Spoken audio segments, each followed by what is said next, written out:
Ya, masalah team selection dengan para pemain yang diandalkan, yang ditampilkan sebagai line up utama, kita akan lihat bagaimana line up yang diturunkan oleh Kluivert untuk pertandingan menghadapi Irak. Kirain Dengan pertandingan menghadapi selanjutnya bukan Enggak ya? ya.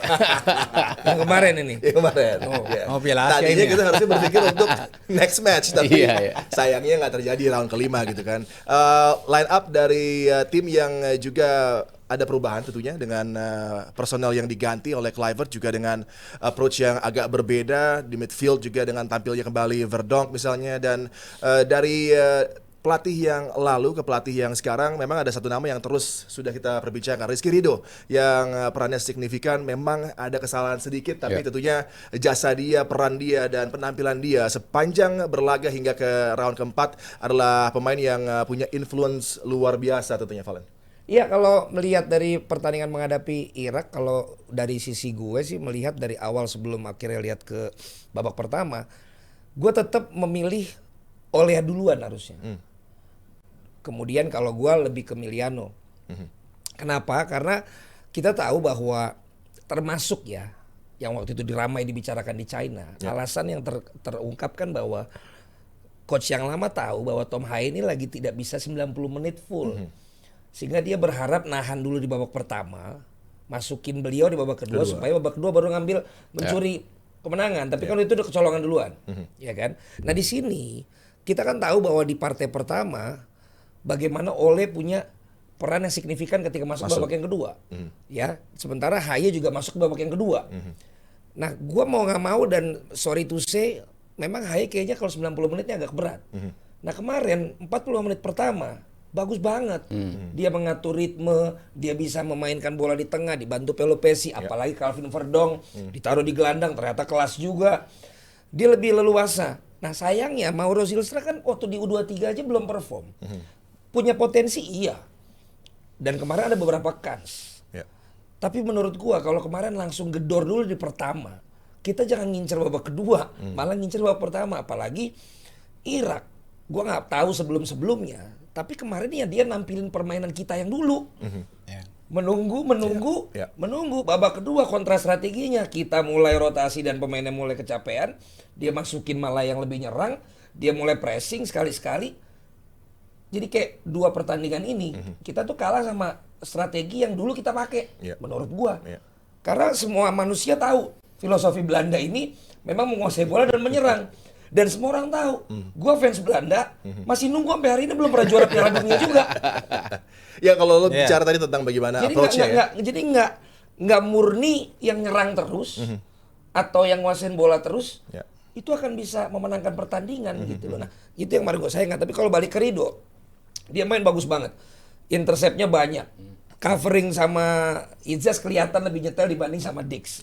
Bukan berarti Dix kurang bagus, tapi Dix di kanan udah paling oke. Terus juga bahkan Izas merasa lebih aman, dia bisa lebih ke depan, nunggu Ridho di belakang. Ada tekanan yang terakhir itu dan kemudian jadi proses awal gol. Kan itu tidak jadi orang terakhir yang bolanya langsung ke kiper. Sebenarnya kan akhirnya bola itu sempat dilebarin lagi, dibawa lagi. At the end memang akhirnya jadi gol gitu. Tapi jadi menurut gua bukan murni kesalahan dia, itu kesalahan fatal lah gitu loh. Walaupun mungkin itulah yang namanya ini ya keras ya, buat keputusan dalam bola harus cepat. Karena dia either oper ke pas, buang atau akhirnya dia mengambil keputusan yang kemarin balikin badan. Tapi itu kalau tactical kesalahan juga dari kiper, dari Paes, dia nggak bergerak, dia nggak minta bola. Nah, ini dia nggak minta bola. Kita bisa lihat sebelum Ridho sentuh bola, kipernya mundur kita. Harusnya dia buka ke sini dan minta. Makanya mungkin karena itu Ridho balik bingung. Dan ini juga sangat penting. Ridho kan main di Liga 1. Di sini striker nggak pressing seperti mereka itu. Kalau ada bola seperti itu di Liga 1, striker mundur pasti nggak pressing dia. Mungkin dia juga kaget. Dia keluar ke kiri, dapat bolanya. Tapi habis dia hilang bola, masih lama dong main. Iya, masih lama. Iya, kita udah kembali posisi di depan gawang, jadi bukan kesalahan dia, bukan. Itu bola biasa dia bisa hilang, tapi habis itu ya kita harus rebut lagi dong. Masa gol ini sama seperti gol di Arab dari luar kota. Sama banget. Memang nggak ada pressing. Yang gol di lawan Arab Saudi, kapten kita dia tutup, tapi dia kan balik barang. Itu kan nggak boleh pemain belakang. Kalau ada shooting, kamu harus tetap lihat bola. Kalau bola kena muka ya udah nggak masalah. Kan bisa kamu recovery udah kembali lagi. Tapi kalau kamu balik barang ya kamu kehilangan semua, kehilangan bola dan pemain. Dia ke kiri, shooting goal. Itu kan kesalahan. Itu memang kesalahan. Tapi kalau dari Rido, ya itu dia kehilangan bola jauh dari kawan sih. Dan bahwa ini kebetulan atau tidak, teman-teman, gue melihat memang berarti kan ini juga dipelajari lawan. Bagaimana dia pressing di sepertiga pertahanan kita, kemudian dia olah pas banget bisa dari luar kotak, dua-duanya bagus ke pojok. Artinya itu sesuatu yang ya kita nggak pernah tahu itu kebetulan apa memang udah mereka lakukan untuk ngepres kita di situ gitu. Karena kenyataannya waktu lawan Arab kita dibiarin sampai sepertiga dia, tapi di sepertiga dia harus rebut. Dia nggak nyampe ke kipernya. Begitu kerebut, dia cepet banget kombinasinya. Nah Irak kan nggak seperti itu. Dia lebih lama lagi reaksinya kan. Jadi kita kayak, nah ini lebih berpeluang nih kita nih waktu lawan Irak. Curtis Jones masuk tuh. Bisa dia cetak gol kayak begitu, pusing kepala. Iya, banyak yang disimpan juga kan. Dia disimpan, Ali Jasim disimpan. Kita mikir juga, wow, ini mereka strateginya mau akan seperti apa gitu ya. Ketika komposisinya keluar, pemain-pemain intinya kok pada nggak dimainin. Apakah akan jika di babak kedua dan itu yang terjadi gitu. Dan menyoal Rido, selama 90 menit kayaknya dia juga performer yang salah satu yang top juga ya. Berapa kali intercept, berapa kali ngeblok. Jadi memang kita harus puji penampilan dia gitu. Nah, soal analisis, kayaknya Irak analisis juga gitu kan. Dia tahu Rido pakai kaki kiri. Makanya ketika Rido nahan pakai kaki kiri, pasti dia akan mengoper bola itu ke kaki yang sebelah. Makanya dia tahu, oh dia nggak ngoper langsung nih ketika dia langsung ngoper ke kiper. Kayaknya dia nggak mungkin melakukan itu. Makanya dia langsung coba sikat dari sisi kirinya. Itu kan berarti analisis lagi gitu kan. Apa yang terjadi dengan Arab Saudi itu pun analisa juga gitu kan. Makanya yang gue selalu bilang, apakah tim pelatih kita mempelajari analisis? Ya harusnya iya ya. Maksudnya dengan 18 tim orang loh pelatihnya kita. Iya. Dan selalu kan Pak Jubir kan selalu bilang, emang tim analisis kita nggak berjalan. Dia selalu kemana-mana untuk melihat tim lawan. Harus kita lihat bukti di lapangannya itu aja kan. Lo menganalisis nggak kekurangan Arab apa? Lo menganalisis paling tidak bisa memaksa hand 2 kali. Mungkin itu analisanya. Jadi kita bisa itu juga karena analisa mungkin. Tapi kalau analisa pertandingan satu orang cukup lah. Nggak perlu 18. Nggak perlu. Banyak banget itu semua. Semuanya. Tapi sama kita lihat berapa orang di analisis satu ya cukup lah. Nggak perlu terlalu spesifik juga kalau analisis. Kamu udah tahu ya pertandingan kalau kamu nonton, kamu lihat pertandingan langsung tahu, nggak perlu nonton 90 menit. Cuma awalnya aja biar mereka gimana mereka. Kebiasaan mereka ya. Iya itu aja nggak terlalu sulit sebenarnya. Tapi kelihatan mereka nggak analisa pertandingan dari lawan kita. Dan dengan sistem sendiri, dengan style of play yang dirubah di tengah jalan juga gitu kan, nggak semua pemain bisa langsung on board. Buktinya juga para diaspora kita juga agak kebingungan juga dengan situasi di lapangan gitu kan. Dengan mungkin kita lihat juga bagaimana sekarang di sepak bola saat ini gitu kan, tim seperti Man City aja bisa merubah konsep mereka sekarang lebih ke defend to counter juga, long throws kembali menjadi in trend lagi. Ini yang sempat dikritisi juga, bagaimana mungkin federasi melihat ada potensi untuk heavy on possession, tapi juga sepertinya nggak berjalan dengan mulus seperti di 2 laga kemarin. Jadi ini ada sebuah disconnect di sini, di mana harusnya mungkin dengan style of play yang sudah ada tadi Carrasco sudah katakan kan bahwa waktunya sangat sempit sekali. Apalagi juga dengan pemilihan pemain yang mungkin juga misalnya di match menghadapi Saudi Arabia, Joy Pelupesi yang nggak terlalu nyaman tampil dengan clock nggak biasa bersama, itu mungkin baru pertama kali mereka dalam situasi di laga sebenarnya yang sangat krusial tampil berdua, harus mengcover begitu banyak posisi dan keadaannya membuat tidak nyaman. Joy Pelupesi tampil jauh di bawah ekspektasi di laga menghadapi Saudi Arabia. Jadi sebenarnya itu tadi ada disconnect dan ada ketidaknyamanan juga di lapangan, dan ini menjadi satu kendala yang terjadi di game Saudi dan juga Irak. Ya itu kan akhirnya kita bicara ego gitu kan. Gue mau mengubah style gue, kalau gue ngelolosin berarti this is my new style gitu kan. Kayaknya kan terlihatnya seperti itu gitu kan. Kayaknya anti banget gitu memakai style yang lama. Padahal udah jelas style yang lama works. Gak mungkin dong STY itu bermain ultra defensif di semua pertandingan. Gak mungkin dia defense to counter di semua pertandingan. Di round tuh enggak loh, kita nyerang kan karena ya tergantung lawan seperti apa gitu. Dia pasti sudah membaca. Ketika di grup ini pot satunya Jepang, pot 2-nya peringkat 1-nya Australia, pot 3 peringkat 1-nya Arab Saudi, pot 4 peringkat 1-nya Bahrain, pot 5 peringkat 1-nya Cina. Itu kan semuanya udah the best tim yang ada di Asia. Di grup kita gitu kan. Udah masing-masing pot terwakili oleh ranking 1-nya. Pasti dia baca situasi lah. Gue harus bermain seperti apa? Gue harus defense to counter yang lebih masuk akal. Dan tim ini terbukti works dengan sistem seperti itu. Dan kita create chance yang begitu banyak dengan defense to counter itu. Ya, kampanye tinggal 4 pertandingan. Terlalu riskan menurut gue untuk mengubah itu gitu. Gue pikir at some point kita akan bermain dengan formasi 4-3-3. Kedepannya nanti ya setelah Piala Dunia lah, setelah nanti tim ini kalau misalnya tetap dipertahankan, lu mau mainin itu nanti terserah. Cuman dalam campaign ini yang terbukti works melawan tim-tim yang kita hadapi sejak pertandingan pertama, ya yang works kan seperti itu. Kita held possession di Bahrain, skornya kita nggak menang. Di Cina kita megang possession, di Australia kita megang possession. Banyak sekali game yang kita megang possession tapi nggak dapat hasil akhirnya. Itu kenapa coba untuk dipertahankan gitu. Tapi ya balik lagi kalau itu ternyata lo bisa menunjukkan itu menjadi sebuah kemenangan, hasil akhirnya seperti apa, ya lo boleh pertahankan itu. Tapi kan jelas-jelas ini enggak gitu.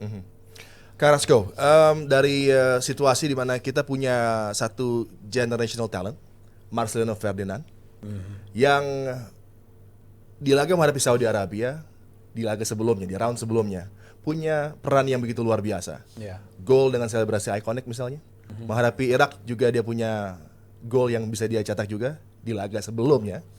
Tapi kemudian uniknya tidak menjadi bagian dari squad di dalam 2 pertandingan yang sangat menentukan untuk melangkah menuju ke World Cup. Dikatakan tidak dalam kondisi siap tampil, ada masalah fitness karena tidak punya menit bermain yang cukup. Tapi tentunya dia harusnya tetap ada di tim ini. Apa ini juga menjadi keadaan yang semakin menambah pelik situasi di locker room misalnya? Karena Marcelino adalah pemain yang harusnya bisa dijaga, bisa di-nurture, menjadi pemain yang terus diharapkan menjadi beacon of light, yang paling terang di squad ini. Tapi seolah dia dilupakan. Apa yang menjadi pemikiran dari Kluivert misalnya? Selain kalau kita lihat Zylstra pun tidak bermain week in week out di Eredivisie. Masih banyak lagi kalau kita sebut nama-nama lain yang tidak menjadi pilihan utama di squad dari tim mereka, tapi ada di laga kemarin. Itu saya sangat kaget ya, karena menurut saya Marcelino itu pemain sangat penting buat timnas. Karena kalau dia sudah di lapangan, dia aja sendiri nggak tahu apa yang dia dilakukan. Mengerti? Ya. Dia tiba-tiba bisa bikin sesuatu yang jadi gol, bisa passing yang kita nggak mikir dia bisa gol, apa aja dia bisa lakukan. Jadi bukan dari sekarang aja ya Marcelino nggak main di tim dia, sebelumnya juga nggak. Tapi apa bedanya? Sintayong sangat percaya sama dia, dan Marcelino tahu itu dia Sintayong percaya ke dia. Jadi dia main atau nggak di tim sendiri pasti main di timnas. Dan pertandingan ini kita nggak ada striker dong. Bisa Romeni karena katanya cedera baru pulih, tapi Romeni tetap main di babak kedua. Kalau saya sendiri tinggal 2 pertandingan untuk timnas saya, aku pasti main full dong. Karena dia udah di lapangan, karena dia udah sembuh. Ya kan? Kalau nggak 100%, nggak usah datang, nggak usah masuk timnas kalau kamu nggak 100%. Romeni kan, kita nggak ada striker. Harusnya dia main full, apalagi nggak ada Marcelino. Bisa kan banyak bicara kayak cedera atau ini, makanya saya bingung juga kenapa dia nggak ada dong. Kenapa dia bisa dikeluarin dari tim di pertandingan sangat penting ini?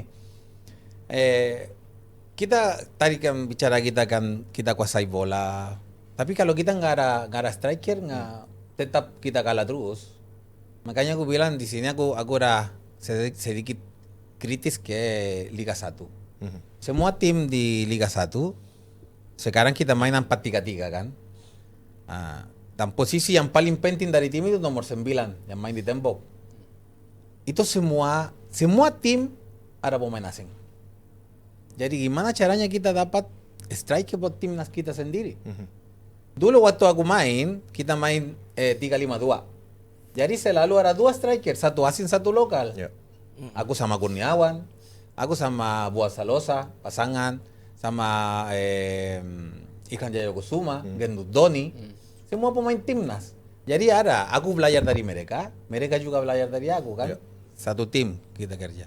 Jadi gampang waktu itu kita cari striker buat timnas kita.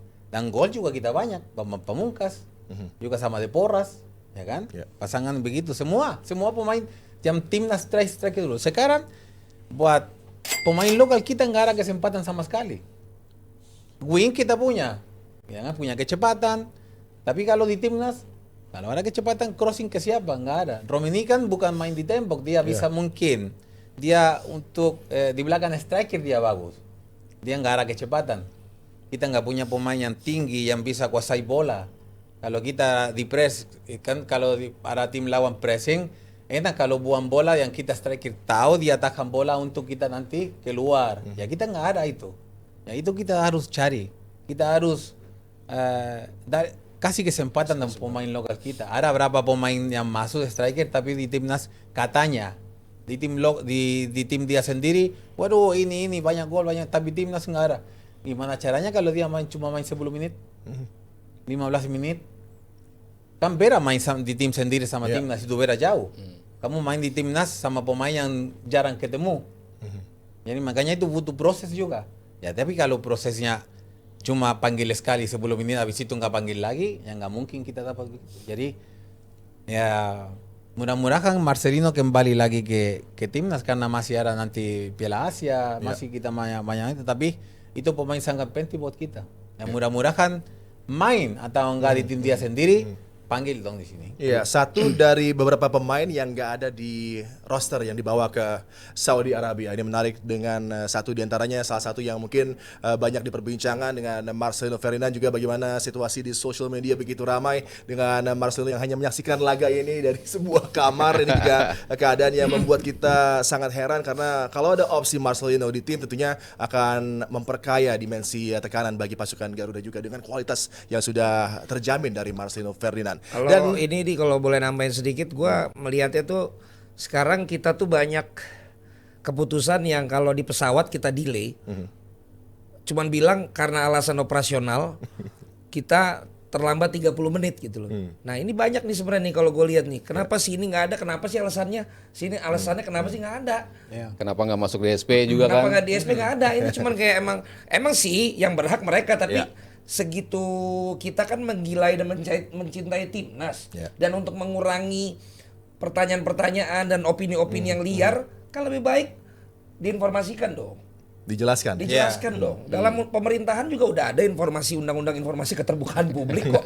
Maksud gua apalagi timnas gitu. Ini kan ujuk-ujuk ada yang bilang cedera, ada yang bilang indisipliner, ada yang bilang dugem, ada yang bilang apa. Terus yang tadinya main di lawan Irak, roster loh, pemain pertama loh. Tiba-tiba di pertandingan kedua DSP pun nggak ada. Lo berarti kan keputusan lo mainin dia di pertama itu ngapain dia langsung ada di tribun? Kan harusnya minimal dia di cadangan dong. Kalau memang dia dirotasi. Tapi kan kita nggak tahu kenapa, dan masih banyak lagi pertanyaan-pertanyaan lain yang loh kenapa tidak ada informasinya karena alasan operasional pokoknya. Kalau kita ngomong di pesawat. Tapi by the way, Carlson mainnya sama Tobar nggak sih? Iya. Tobar. Pemain kayak Tobar perlu nggak di timnas? Perlu. Bukan hanya striker kan? Iya, pemain kayak Tobar perlu kan? Kalau nggak ada Tobar saya nggak bikin gol. Iya. Kelas ya? Kelas. Tobar. Itu yang masalahnya sekarang. Shout out buat Alejandro Tobar ya. Nomor 10 kita nggak ada. Tapi bukan cuma di sini, seluruh dunia kehilangan nomor 10. Nomor 10 ya. Iya, itu kan dari dulu itu penting banget, pemain kelas di situ. Kolombia. Valderrama. Ya kan, nggak sebut kamu udah tahu. Itu yang kelas. Iya. Kita akan membahas lagi lebih detail lagi tentang situasi timnas dan kegagalan di Saudi Arabia. Tapi sebelumnya yang menyawer ini sudah begitu banyak fans FOMO timnas. Dengan materi pemain timnas Indonesia sekarang, apa nggak seharusnya timnas main defense to counter Catenaccio dengan pelatih ala Italia? Ya sepertinya juga bisa menjadi salah satu solusi. Nanti kita akan bahas lebih detail. Dan Big Papa juga dengan 100.000. Bagaimana kalau opsi hanya PK yang diganti Alex Pastor? Apakah permainan akan sama aja? Apakah supporter akan terima? Nanti kita akan tanya buat ketiga pandit kita yang hadir di sini. Dan dari Denny 25.000, Bang Valen aku sedih timnas gagal masuk Pildo, nanti akan Sama. dijawab. Semua- Nanti akan semua dijawab lebih sedih. detail itu. Kita semua akan mengutarakan pendapat kita tentang kegagalan ini sepanjang hari ini. Dan berikutnya ada Heru. Heru, Bang Valen, Ten Hag kalau ngelatih timnas Indonesia setuju nggak? Ten Hag kayaknya lebih memilih Ajax ya, sebentar lagi akan menjadi pelatih Ajax. Dan Mate, Bang Valen dan Mas Sabto layak tidak diganti Kluivert dan staffnya? Jika iya, apakah bisa misal Coach Mancini atau Erik Ten Hag masuk untuk Hag Pildo 2030? Karena Terima nganggur. kasih katanya. Terakhir dari Joy, Bung Adi, apa nasib STY sama persis seperti Raiko Toroman? Sama-sama diganti menjelang 2 crucial matches World Cup qualifiers dan hasilnya gagal. Wah, itu juga menarik ya untuk kita bahas dengan situasi yang hampir sama. Dan berikutnya Bedah Unhas. Aku suka malam ini ada Carrasco. Kasih komentar untuk edisi selanjutnya. Harusnya ada pandit yang mantan Nanti aku pemain. arah terus. Yo, aku. Luar biasa. Biar dia senando.